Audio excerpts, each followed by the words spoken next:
are recording. We are recording. Welcome, everybody. Keyword Crypto. Welcome back. Back on the show. Kaz Fiance or Caspian Sea, or how exactly are we supposed to pronounce it? Is it like Caspian Sea? It's basically Caspian Sea, but everyone calls me Cass, so that works fine for me. Have you been to the Caspian Sea? Is that No, I been a destination? I wish. I was like pretty obsessed with the Caspian Sea and the Aral Sea and all of those geographical locations. Aral Sea. Yeah, they're kind of like environmental disasters these days, as far as I know. I thought the Aral Sea wasn't even around anymore.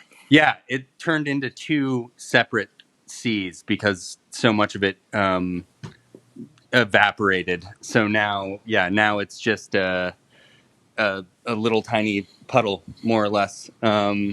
So I've been kind of obsessed with those places for a while, just because I thought it was fascinating what was happening to them, and that's where my name comes from. It has nothing to do with cryptocurrency whatsoever, but here we are. It's funny. It actually took me like traveled the world, a month to figure it out that's what it was. I was like, oh, Caspian Sea. Okay. Well, we know that you've traveled far and wide, and we know that part of that like feeds into your irreverence for the crypto space and everything you bring to it, which is wonderful. Thank God we have a cast in the space. I appreciate that. Last time you were on the show, to all our listeners, go check it out. We talked to Cass about his trips to China and Tether and his investigations in that. But I guess not much traveling going on right now, right? Because of COVID. Yeah, exactly. I'm looking forward to it in like 6 months or so. Hopefully, I'm going to be able to start traveling and following up on some of these things again. I think that's like something that's really missing from the space in general. So I hopefully will be taking that on again. Nice. So, is Tether still? I mean, that's like. Is Tether still what a scam? I was wondering. I was going to say, what are you railing against the most these days? I guess it's probably Tether is still got a lot to prove. Yeah, I mean, I think people still look to me to talk about Tether, and I enjoy discussing Tether. I think it's way bigger. Last time we talked, I don't know what the numbers were, but now we're talking 20 billion tethers that exist in the world. So yeah, it's a lot bigger than it was when we spoke, and it's a lot bigger than it was 3 years ago when I started talking about it. I enjoy talking about Tether. I like what's going on in terms of how many questions I have about it, and how few questions everyone else continues to have about it. I think that's the main thing for now. Do you know, besides the market cap and stuff, do you know what developments, do you know what's been developing in the lawsuits or anything like that you want to tell us about here? Since last year. So I did a debate with Matty Sino is his @ on Twitter. It's Matthew Graham, friend of the show. Of the show. Yes. Matthew Graham.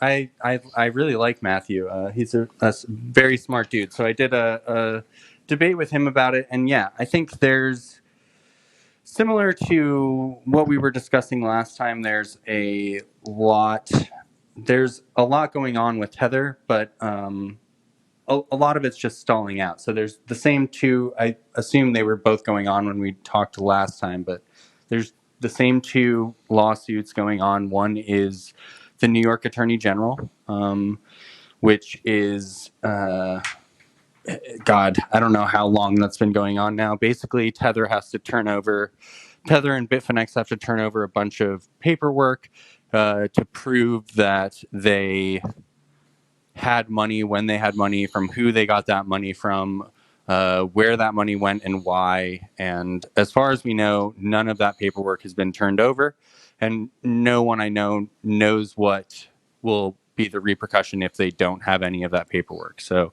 I don't have an answer for that. I don't know when that will come to an end. I don't know.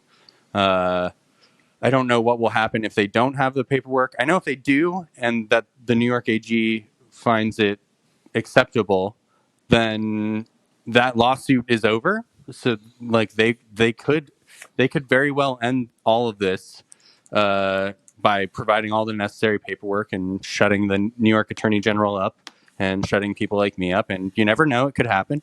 And Was that? I'm sorry. sorry to interrupt, but was that Matthew's arguing point in your debate? Was he for Tether?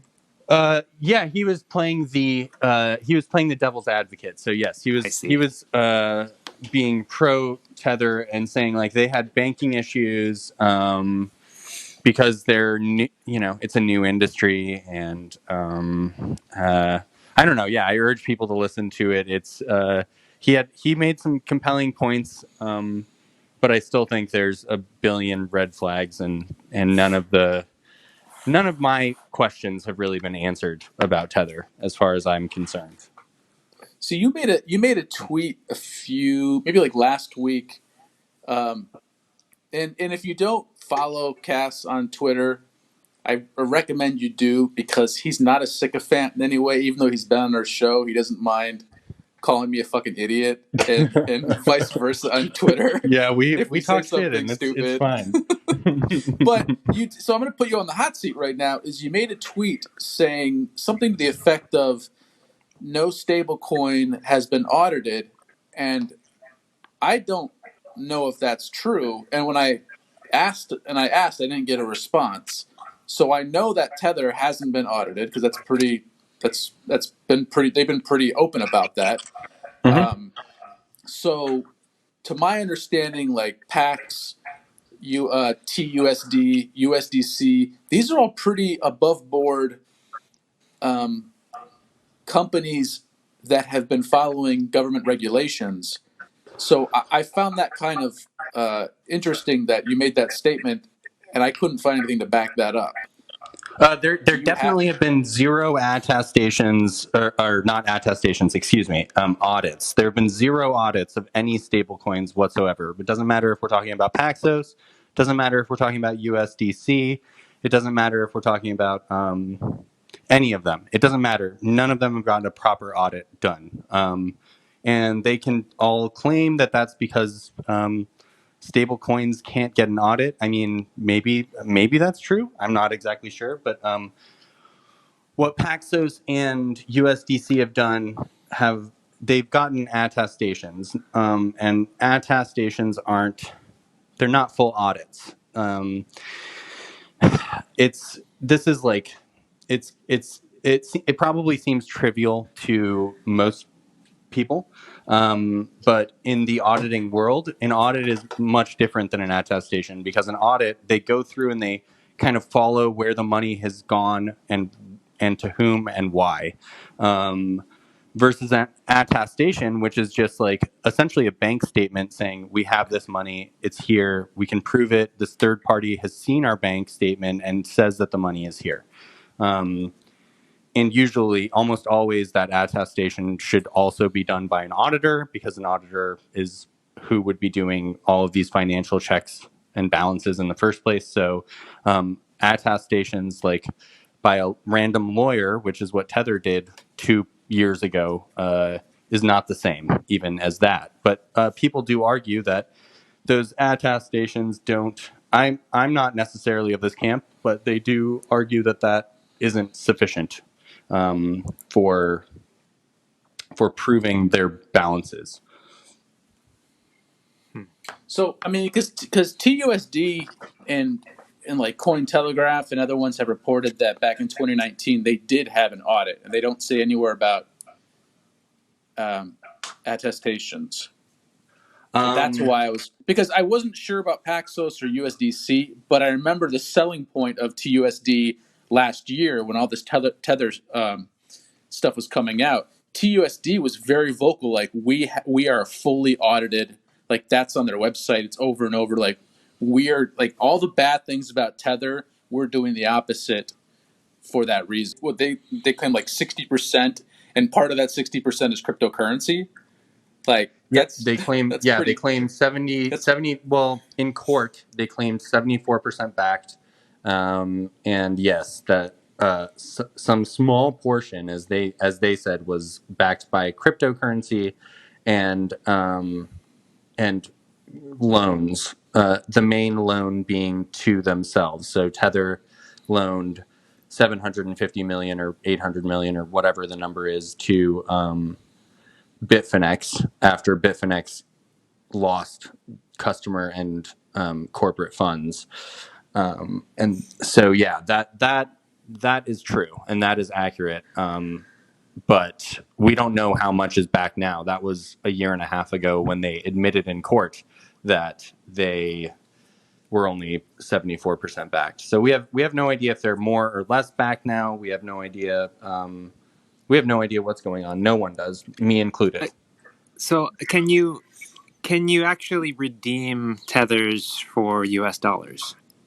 And Um, yeah. So from what I've heard, so retail can't. So if you're anyone with less than $100,000, I think even in their terms of service, they say like you can't. You need $100,000 worth of tether or more to get a redemption. But even then, nobody provides proof that they've ever gotten a U.S. dollar redemption. So it's hard to say. It's hard to say if there are any U.S. dollar redemptions. That's not what Tether's main use is. That's not the main functionality of Tether these days. no, of I don't course think. not. Yeah. Yeah, I don't think anybody's I trying to retain fiat from Tether. I just think like I don't know. I don't know. They're either a bank that is not completely solvent, or they are an island with 22 billion $1 bills sitting in it, surrounded by an army or something like that. So to me, it doesn't really make a lot of sense. Yeah, it doesn't make a lot of sense to me either, and not a lot of people question it. Bennett Tomlin and I were talking, and he was saying a lot of people don't understand anymore the systemic and serious risk involved with Tether these days, which I found kind of surprising and dumbfounding. But I guess we've gone through another cycle, and people are unfamiliar with the idea that this company could be totally unbacked, as far as we know. Do you It's have like do you have Go ahead, Michael. a hypothesis of why Bitcoiners are so pro Tether but so anti Ethereum and so anti alt? They need it. They need it. Yeah, They I have mean, to believe in it. I think that's the easy answer here is that most of them probably understand that tether destruction would be systemically bad for the entire system, not just Bitcoin, but for Ethereum and for all of the DeFi tokens and all of that stuff. I also think that a lot of them genuinely believe that Tether is fully backed and that they've been given a hard time for no good reason. That they've gotten the short end of the stick, and yeah, that also is a hard pill for me to swallow. Just considering how many years they've done the wrong things and how many problems they've had without ever facing any of them. It's pretty hard for me to fathom that, because Tether got hacked, Bitfinex got hacked twice, and they've never done security audits for any of it. They've never done actual audits for any of their stuff. They've never done proper attestations for Tether. So for me, that's a very hard pill to swallow. But I think a lot of these guys know, because they've personally gotten debanked, and they've personally probably had a lot of banking issues for being involved and doing weird stuff with currencies. So yeah, I think that a lot of them feel that way, whether they believe that Tether is doing the right thing, whether they believe that Tether is fully backed. I don't think it necessarily matters as much as they they like Tether and they don't think that they deserve the treatment that they're getting. It's odd because for the first 2 or 3 years that I was in the space, every other sentence on crypto Twitter was verify, don't trust. Yeah, don't So it trust, just don't trust, seems, verify. Yeah, don't you? Yeah. yeah. And so it just seems kind of anathema to me that most people in crypto Twitter don't verify any of this stuff, including half the stuff they do in Bitcoin. They just download any wallet without understanding the code, Yeah. and so it's just an endless supply of trust at every single step of the way. And I think that's partly why they stopped saying that, is because they realized that the amount of people, you can count the amount of people that most of these people know on one hand that could actually verify any of this. Right. Yeah, I think a lot of the cryptocurrency space right now is lending and lending platforms and exchanges that are centralized exchanges that have a lot of issues with them, and centralized stable coins that have a lot of issues with them. And it's easy once you realize that cryptocurrency in many ways is just kind of redoing everything finance did already, traditional Yeah. finance, you can easily get behind the idea of supporting these lending platforms, supporting these exchanges and stuff, as long as you don't take issue with it being completely different than the intended purpose of all of this stuff, then I think it's fine for a lot of these people. Yeah. Yeah. I mean, I just tweeted yesterday or the day before that I just posed the question like, oh, who knew Internet 3.0 was actually just banking 3.0? Yeah.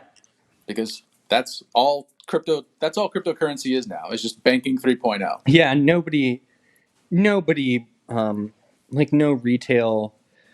Whereas I think people who don't necessarily understand a lot about economics or don't understand a lot about finance, where I'm almost a layman too. Like I try to translate this stuff, even the stuff that's sort of semi difficult. I try to translate it as best as I can to layman's terms, because I think that's what I need too to understand this stuff a lot of the time. And Yeah. you can explain stuff like Bitcoin, even Ethereum and smart contracts to a certain degree. It starts to get dicey and weird when you're trying to explain the value of meme tokens or the value of lending Synthetic platforms like swap. Celsius and Compound Finance and stuff like that. I don't know. The value of those things sounds. I don't have a proper answer for that. I guess the value of those is the value of any lending platform, the value of any payday loan platform. I don't know. You know. Well, I mean, I've looked into a little bit BlockFi, Nexo, and Celsius. And at least Nexo is the only one that's kind of like, they say they're back to that, they have a certain amount of insurance and blah blah. But at least Celsius is like legal in Europe. It's passed some banking regulation. I don't know if it's banking regulation, but some kind of regulation in Europe. So it's legit in Europe, meaning they have the proper backing in case there was a hack. And then same with BlockFi in the U.S. It seems like they're sufficiently above board. And that's you're the first person to kind of say that payday lending, because from my experiences, you get really low rates if you have collateral, and the rates go up if you don't have collateral. Yeah. And I mean, is it just a modern day payday lending scheme? And like, if I put some money in there, am I just supporting a payday lending scheme that hurts poor people? I guess it doesn't hurt. It doesn't hurt necessarily poor people so much, because how many poor people are using Nexo and Good point. BlockFi and Compound? Yeah. and that's a lot of my points with a lot of this stuff is like, people talk about how this is intended for the unbanked or how this is Whatever. for, whatever. I mean, I can name off a slew of cryptocurrency based charities and stuff like that, where this is all designed to help the poor people in the world, and there's no data to back that up, and people will throw out stuff about Venezuela, or they'll throw out stuff about Yeah, it's all Cuba, places ridiculous. where there's inflating currency. Where I'm like, okay, I mean, I hear you, but also like they would much prefer a dollar in Venezuela Yeah. as opposed to Ethereum or Bitcoin or whatever, right? Like they don't want cryptocurrency. Like any of these places would take a dollar happily. They would prefer that over a cryptocurrency. A US dollar. Yes, a U.S. Yeah. dollar. Yeah, because even though a US dollar is inflating, it's inflating at a pretty steady rate over the last after the last like 30 years. So at least if you have it in your pocket, you know that 6 months from now it'll still be relatively worth the same versus Bitcoin, which in 6 months can go up or down 40% Yeah, and is largely not accepted by anyone. and costs $5 to $6 per Right. transaction Yeah. if you want it in any kind of like normal time scheme. Yeah. Yeah. So, and all that money, we were talking about this last time in the last episode, is all those fees. So, taxes usually go back to the city, state, or government or a country that you buy that product in. Cryptocurrency, all that money is being sucked out of that community when you use Bitcoin, and is being sent overseas to rich people with mining farms. Yeah, well, and if you're reporting your taxes, then you're also being taxed on those transactions as well for many of them. Yeah, So Good point. Good uh, point. not to say that. in the U.S., not in Yeah. other countries necessarily, though. Sure, We have different sure, laws. sure. I'm not going to say that I'm familiar with the way every country would do that, but I assume that many countries also would tax Bitcoin transactions. But yeah, so I don't know. I don't know what the end game is. I don't know what maybe it is the future of finance. I there's clearly the narrative that Bitcoin is a hedge against inflation, and is digital gold is the running theme now, which is fine. Because at least I'm not hearing about how it's going to bank the unbanked and be the all-time savior for the entire world. So I'll Yeah. gladly accept a digital gold narrative over that.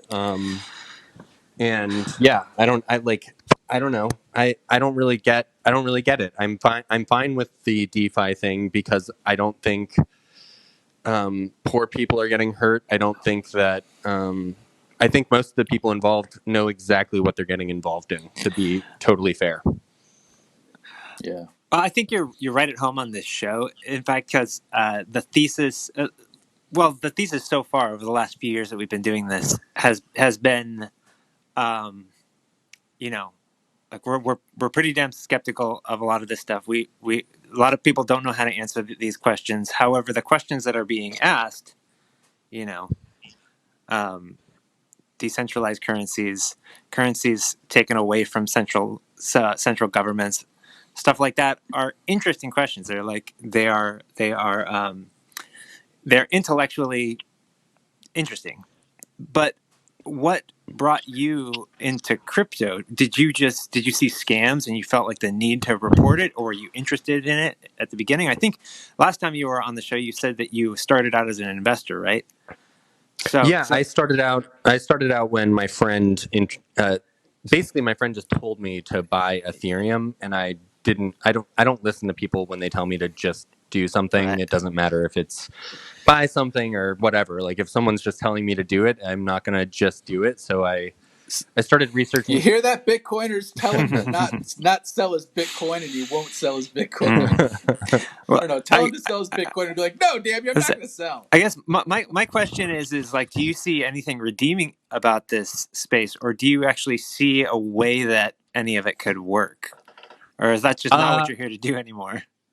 No, I still think that a non-nationally denominated currency and or a commodity that is not going to be strictly sourced by uh, location based on like your ability to mine resources or whatever. So either whether we're talking about a currency or a commodity uh, that isn't based on a location or a country, I think that that's all really cool. I really like that idea. I like the idea of being able to send, for instance, send Bitcoin to someone right now in China who would be able to then sell that and get UN or likewise send it to Iran or some other place where it's difficult to send U.S. dollars and not so hard to send something like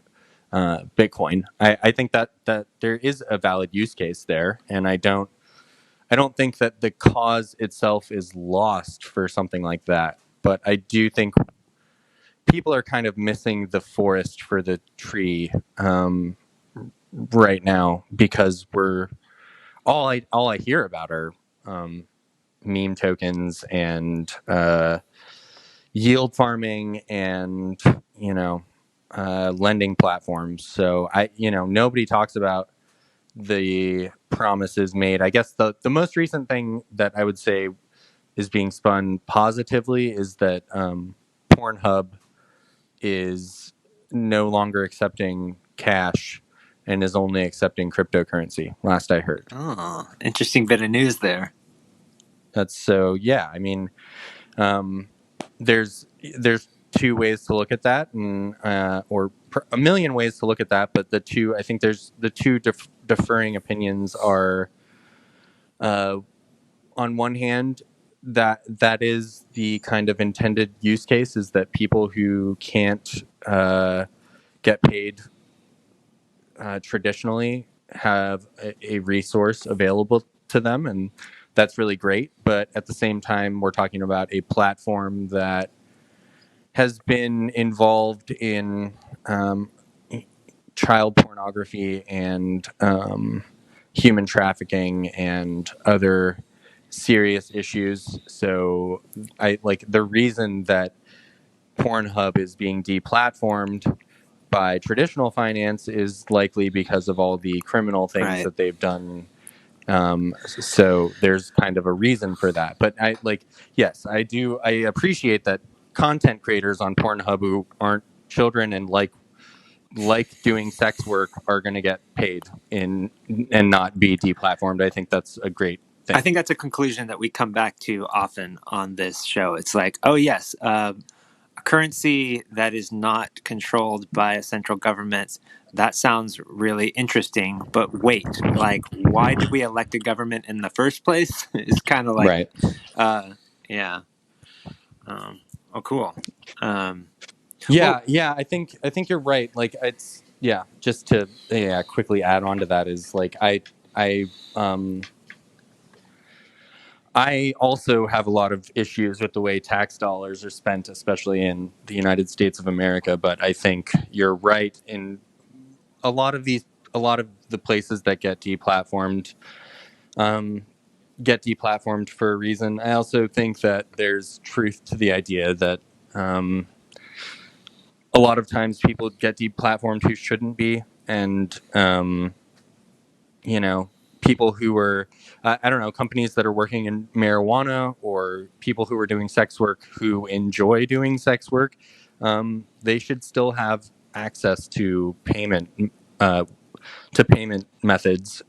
I don't know how they'll eventually cash out of their cryptocurrency if they don't have a bank account, but I hope that they can and that they can use this stuff to get paid in their fiat currency of choice. oh, cool. Well, we want to talk to you a little bit about some of the stuff you have recently written. Michael, you're still there, right? Yep. Okay, great.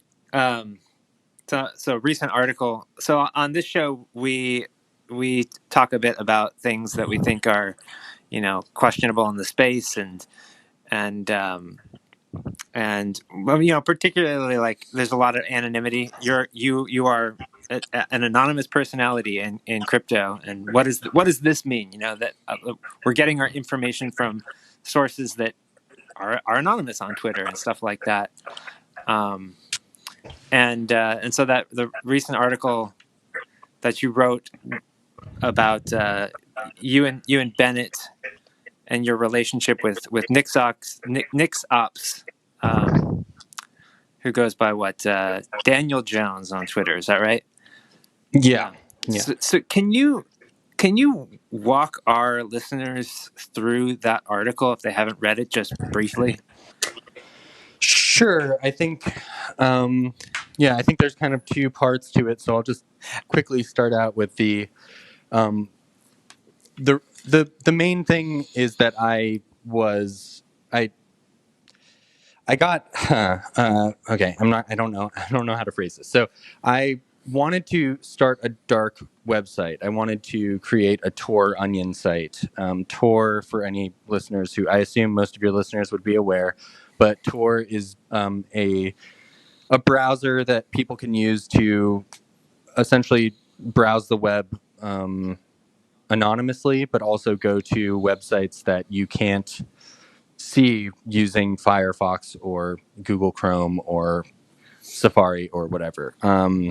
So I wanted to create a onion site just so some of my work could be available to anyone in any country at any time, and also to support the idea of Tor, because I think Tor is really important for dissidents, for people who are um, in countries that where they want to get information out, but have a very difficult time because of firewalls or all. There's a million good reasons for Tor to exist. It's mainly known as the drug dealing, scammer ridden, Gateway. parasitic gateway. Yes, exactly, of the internet. And I kind of wanted to help negate that by creating a site. So um, Nick's ops, Daniel Jones, was creating these. He was spinning up nodes, relay nodes on Tor. The way Tor works is you jump into these different nodes, relay nodes and exit nodes, to anonymize your information so that nobody can track you. So he was spinning up nodes, accepting money from people to spin up exit nodes, relay nodes. And do other stuff. And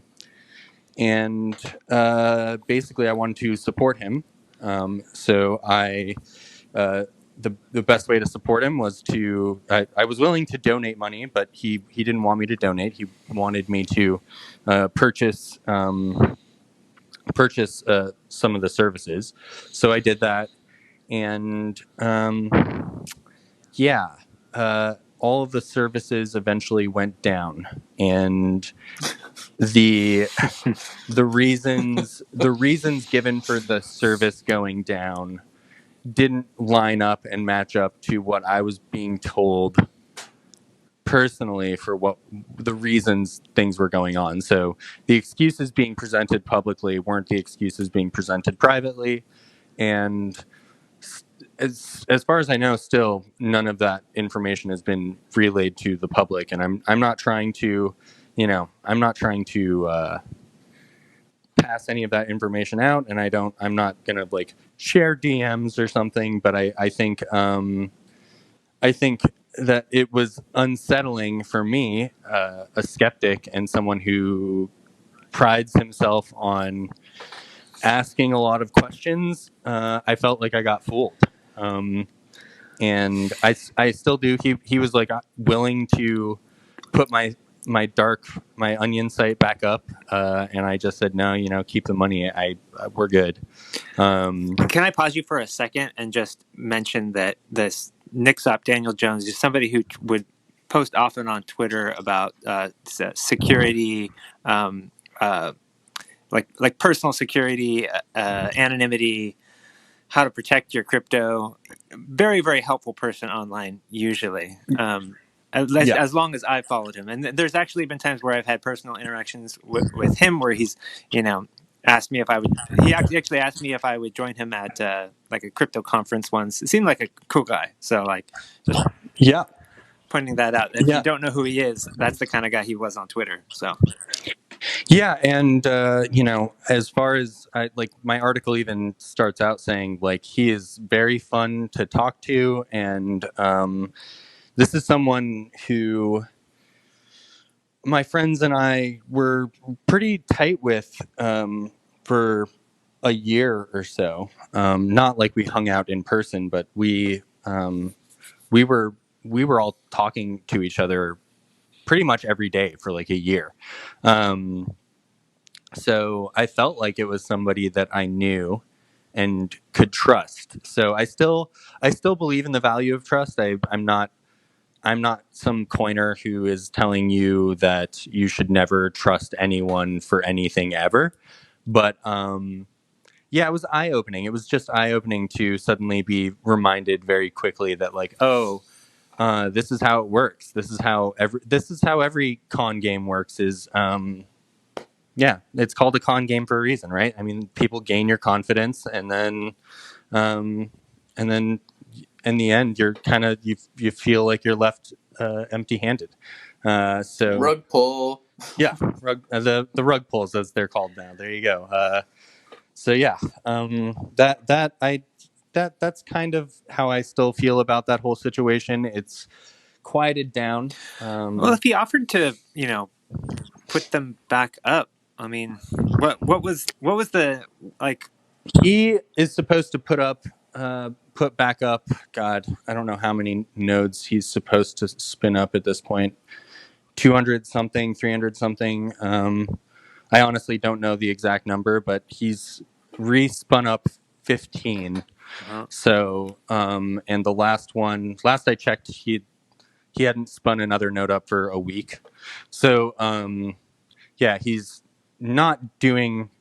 He's still not doing what he said he was going to do in any meaningful way, and I think the only good thing is that not very many people were involved in it.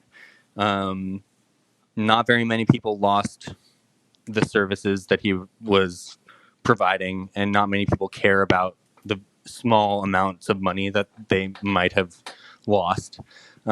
So that's the silver lining here. That I do think that this was done poorly, and I do think that the money didn't go where it was supposed to go. And I don't know how you would define that or what you would necessarily call that, and I'm not going to label it, but I don't think that the money that was sent to him for specific things was utilized the way he said it was going to be. I mean, it doesn't sound like he was necessarily a con artist, but it sounds like he is somebody who built himself up beyond his abilities. That's That what I was Because gonna say. Yeah. if he's trying, if he is spinning some stuff back up, it just sounds like either he's full of shit about his his his skill set, or he promised more than he could achieve, which that happens in business all the time. People, like first time business people are trying to start up a business, and you're like, oh, I can do this, and then Fuck it. I pretend to halfway be a through you're like, holy podcaster. shit, I can't do any of that, Yeah. and then, or if he's just like flat out, because it doesn't seem like if it was a full on confidence scheme that he would, run 15, respin up 15 nodes. There's a thing Yeah. that happens in crypto where a lot of people talk about things that they can do, but they also hide behind their anonymity. So there's no, I mean, this is kind of like Tether, right? I mean, we we have, yeah. Anyway, Yeah. those things are explainable, but still, you definitely get people doing that. Yeah, I think my main issue was that he didn't the story that he told a group of us privately was not the story that he shared publicly. And I don't necessarily believe either story, but I felt like it was dishonest. I don't know what the end goal is. I assume you're right. I don't think he went into this thinking I'm going to scam everybody. I don't necessarily think that was that was his goal at the very beginning, but I don't know what his goal was at the beginning, and I still don't think he's being entirely honest with people. So I mean, his persona on Twitter to me, and I don't know him. I'm gonna be upfront. I don't know him. I rarely see any of his tweets, but I have listened to him a couple times when he was doing some live stream, and the persona he kind of the vibe I got from him was he's some like kind of like hillbilly guy living in the sticks, you know, being all covert type stuff, and not some like multi-millionaire, you know, jump like country hopping like Richard Hart, like, you know, living on some secret island trying to do something. well, To me, those like he completely different persona. Not that Yeah. it's bad in any way, but like well, he made the that's really claim. why I never He really made the got the claim that he had impression. 20,000 Bitcoin, and then he said, "Oh no, I said 5,000," and then he said, "Oh no, I said 2,000." And no matter what way you spin that number, I mean, we're talking about nearly 20,000, Oh yeah, nearly that's $20,000 Bitcoin. So, no matter what, we're talking about a multimillionaire here, and yeah, yeah. like so. Yeah. It's like none of this makes sense, and especially if this, like you're talking about, I don't know, we're talking about no money, we're talking about penance in terms of like Yeah. what he Yeah. what people gave to him for this product. So yeah, I don't know. I don't Well, know. he's had helpful crypto tweets. However, the last time I had a disagreement with him, it was over whether white privilege exists or not. So, you know, like that was our course. That was the other thing. The last It time was like, I whoa, stopped listening okay. to him was because he was tweeting some pretty like white supremacy type stuff. So I was like, and unfollow. Yeah, exactly. It So was like here we go. The guy who was like, I grew up poor, so therefore white privilege doesn't exist. Yeah, yeah. Yeah, but I don't follow anymore, so I don't know. that was a while The ago. But yeah, yeah, it was one of those things where I was like, oh man, do we have to teach another person about this? Ugh. Yeah. Eh. But yeah, I mean, I'm glad you came on the show to talk about it because I mean, the crypto is crawling with people who can't deliver, who put up personas that they can't back up, people that have much worse that have much worse agendas, and yeah, we're here to have a show where we talk about it. I know it's quite a bit of FUD during a bull market or whatever. And being two guys that are actually still invested in crypto, like I don't know exactly what our agenda is, of is to bring the entire market down, talking about Tether and possible scammers in the space. So Well, I just, I don't. we I think challenge. That's I what we think the do. cryptocurrency space is super forgiving. Oh, we have an entire show about that. Yeah, about how there are known scammers that get Yeah, re-legitimized somehow. yeah, I mean, they yeah, keep their followers. Trevon James still has like whatever, like 300,000 followers, or yeah, um, yeah. It's almost like a badge of honor. I mean, you can look at someone as as someone who is so obvious about the frauds they're committing, like John McAfee, and McAfee is like renowned and worshipped in the space. So I I don't have an answer for that. mm, I don't think John McAfee is a good role model.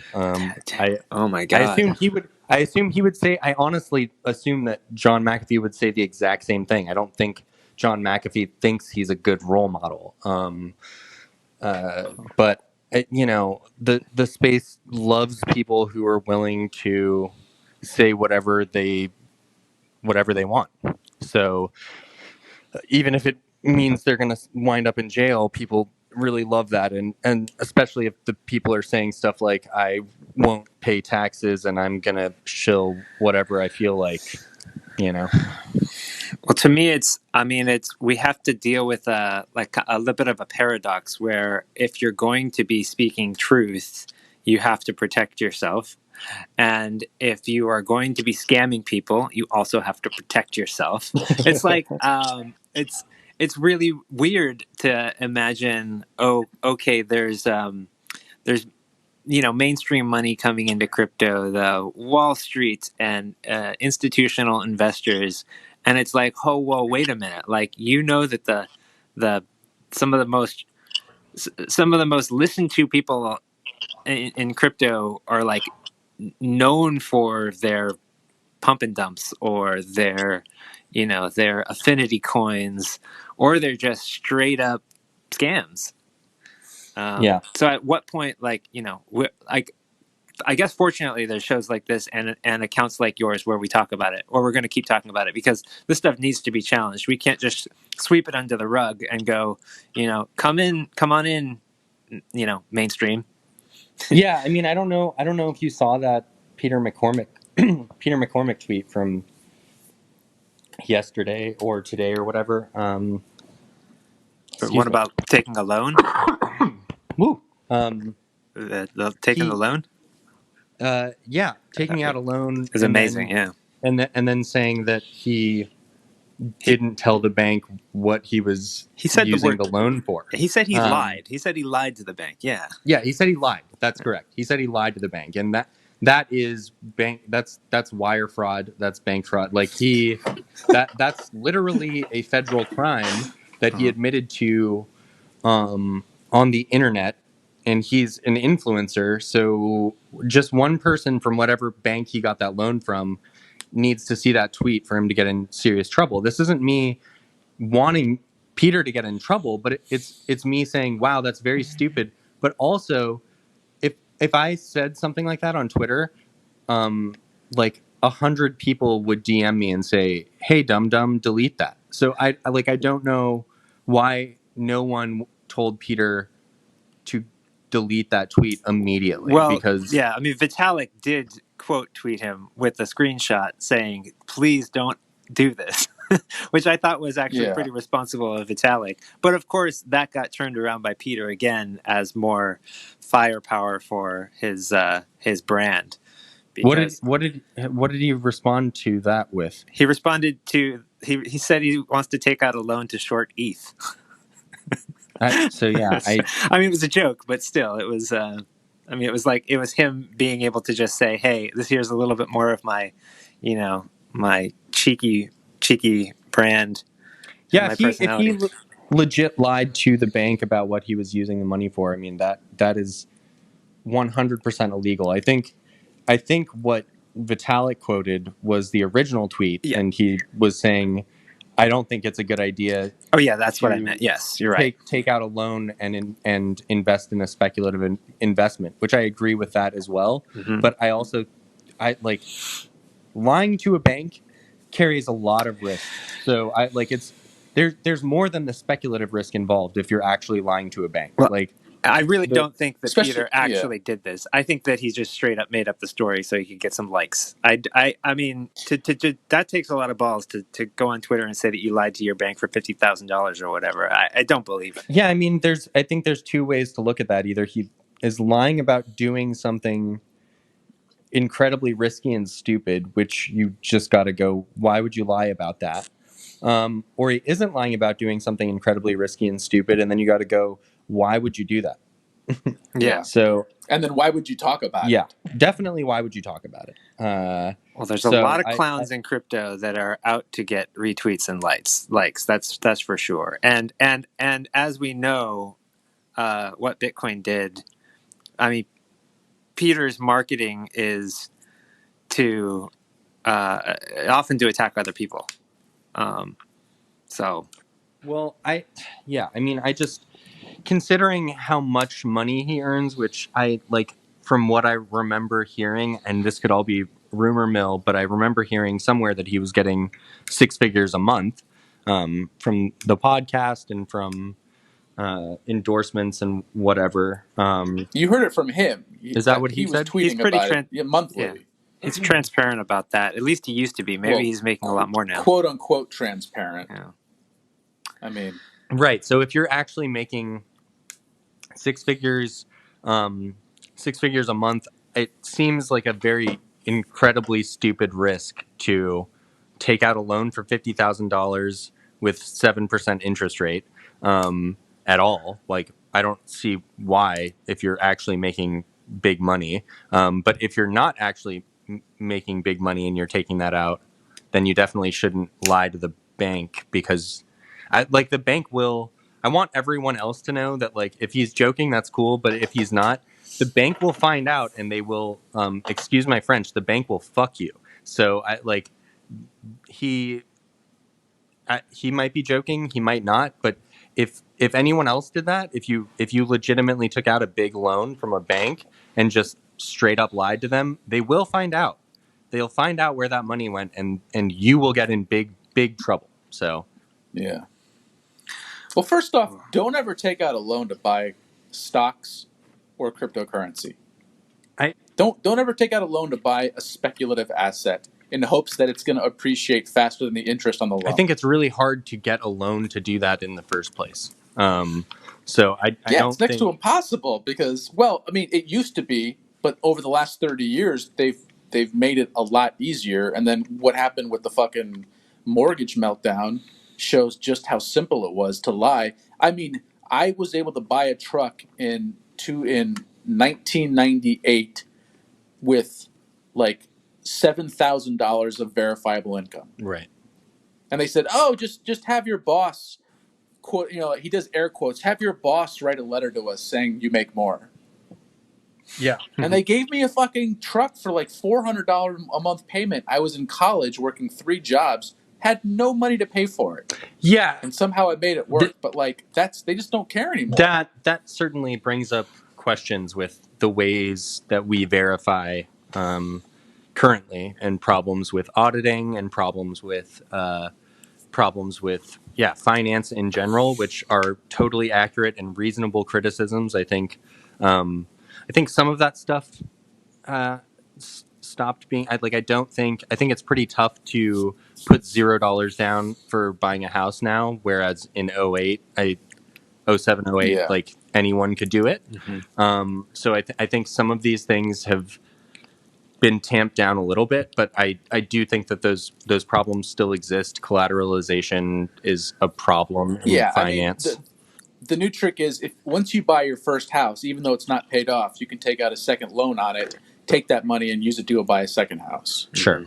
Yeah. And then just keep doing that over and over and over again. Yeah, there's definitely problems with real estate. There's problems with the loaning, how loans work in general. I like the real winners for loans are billionaires and multimillionaires who are taking big, huge loans out and getting low interest rates, and they do get to use that money for speculative investments, unlike us. Like Elon Musk, perfect example. Yes, everybody knew he was poor as shit. He was borrowing money, no place to live, because every single dollar he was taking, he was leveraging. Yeah, he gave himself. He was bragged about paying himself minimum wage, but he was leveraging every single asset he owned against taking out massive loans. And so it's these narratives that people spin for themselves to try to say, like, I'm a self-made anything, which is all fucking bullshit. There's no such thing as self-made. yeah, but it's these narratives like, I'm pulling myself by my bootstraps. Look what I did. And it's just like, motherfucker, you leverage, you sold eBay for how many hundreds of millions of dollars? yeah. You haven't been poor for 2 decades. So it's like, don't give us that fucking rags to riches bullshit. Yeah, they. I wrote an article about WorldCom years ago, and WorldCom it was MCI WorldCom. It was a telecommunications giant in the 90s, 80s, 90s, and I wrote about that. And similarly, the CEO of that company took out loans and over leveraged and did all of that buying WorldCom stock, and that did not end well for them either. So I like, and didn't hurt just him. no, it hurt. I mean, it hurt a lot of people in the end. But there's also ways to look at this and say there was a lot of real value that was created, and for many years people had jobs, and a lot of people who bought the stock and it went up 100% for them made plenty of money when they sold. Then like yeah, it's it's a two-way street. There's a lot of bad there, but there's good too. yeah, but like, so they made money, but where was that money from?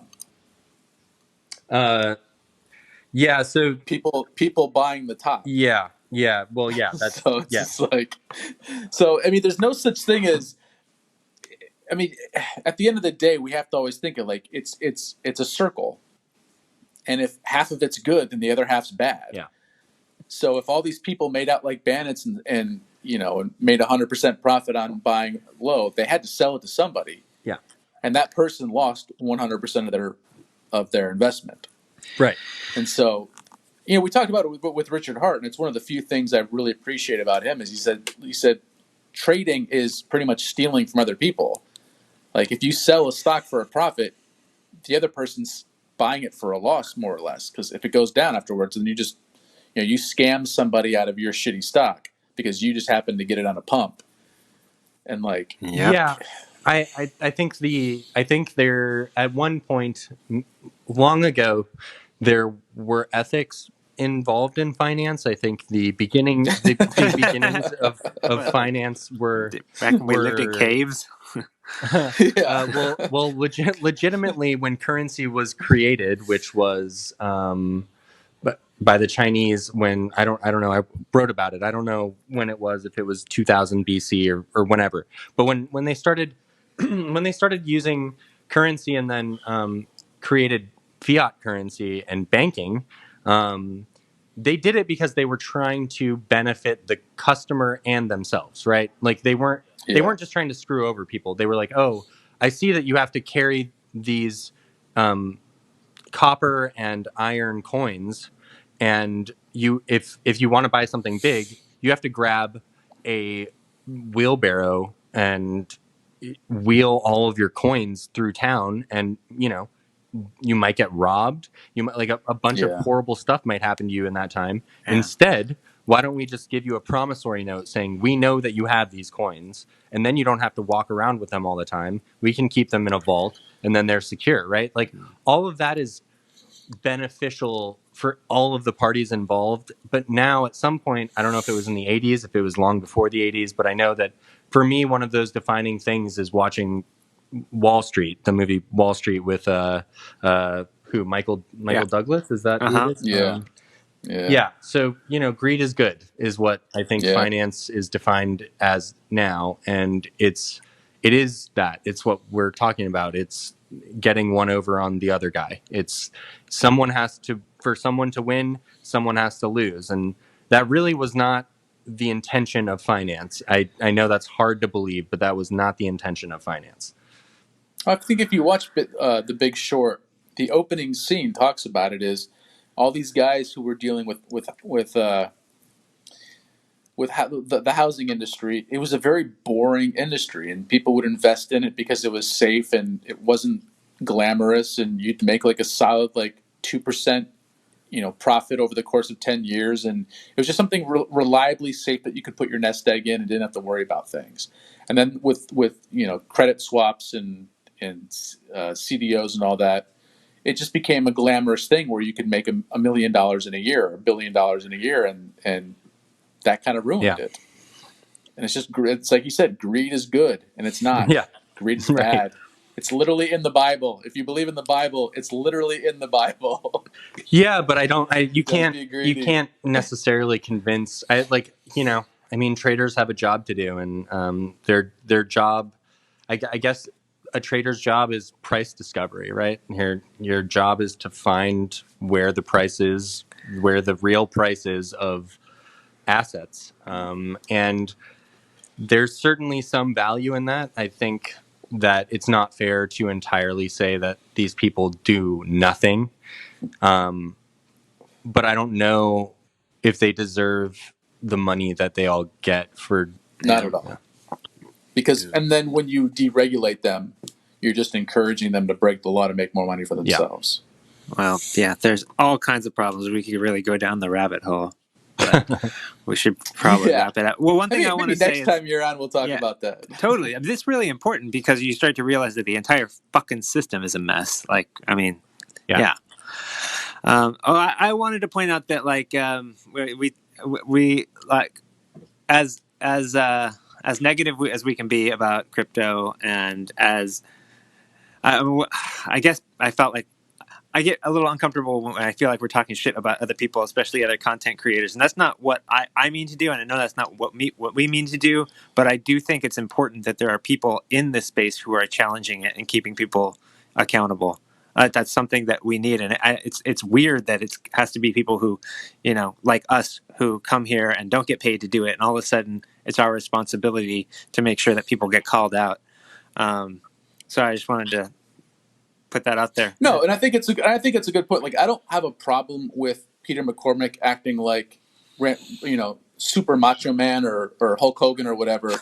But as long as people understand that he's a performer. He's openly admitted he's not a journalist. He said he has an agenda, and I don't think people fully understand that. So I just want to remind people that when he's saying these really, really dangerous things, he's performing for people.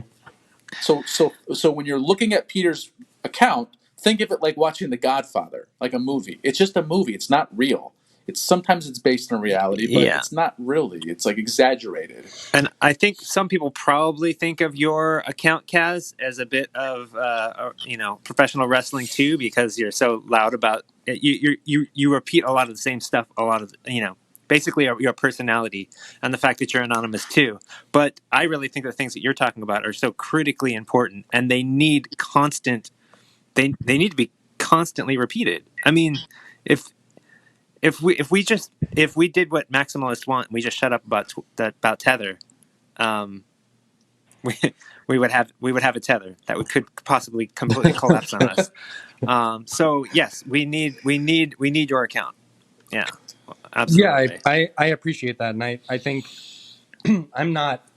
my goal is not to strictly warn people about Tether. It's to, I don't want people to even trust me. You know what I mean? Like, that's not my Exactly, goal. yeah.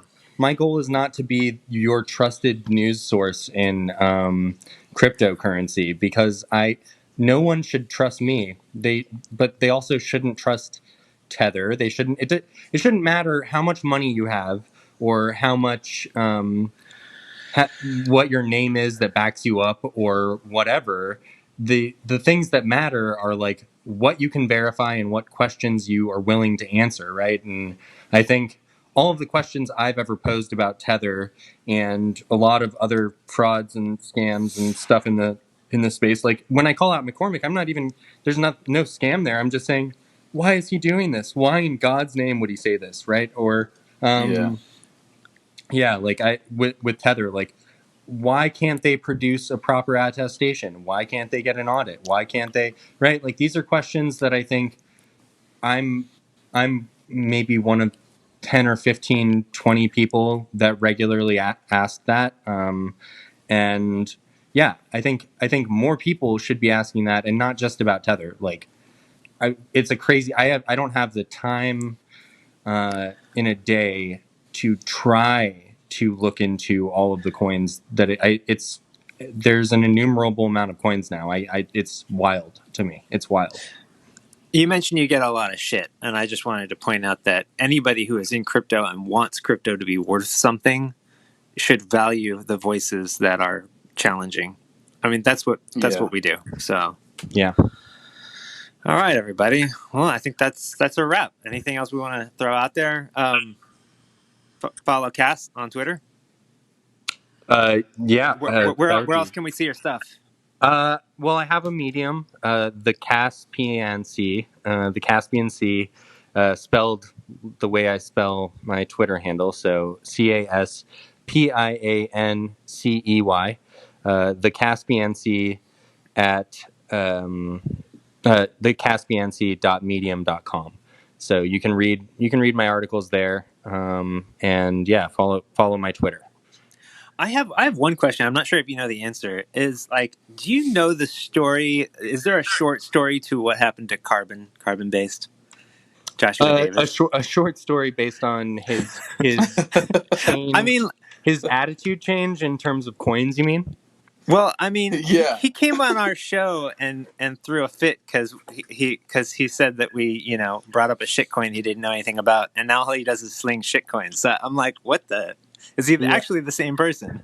Yeah, I think a lot of people were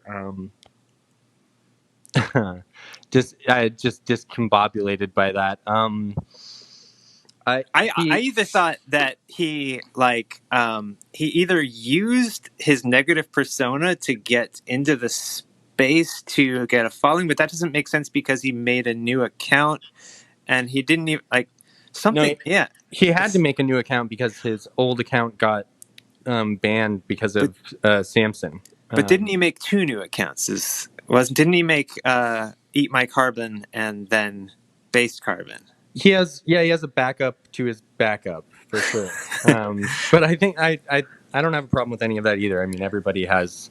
Right. If you don't have a backup account on Twitter, you should, just because it's really easy to end up getting banned. So I say that to everyone out there: if you're on Twitter and you use it regularly, have a backup account because you might get banned one day. But as Eat My Carbon, he was still slinging shit around Twitter, and now as Based Carbon, he's the DeFi loving hacker or whatever. Yeah, I mean, I don't have any story to tell other than I think he started enjoying DeFi. I there you go. I don't really have an So, answer. do you believe that he's the one that hacked that? No. I can still enjoy all of his jokes, even if I don't agree with his stance on DeFi and shitcoins. And generally, all the tweets that you see about both a paid group and every hack being him are just him trolling. And yeah, Okay. those are Well, funny. I understand those jokes too, but I was wondering if there was some thread of truth in there that he was referring to, but I guess not. No. Okay, that's good. All right, everybody. Thanks for listening to Keyword Crypto. Thanks, Cass, for coming on the show. Of course. See Thanks y'all for having me, guys. All right, I'm going to hit stop now.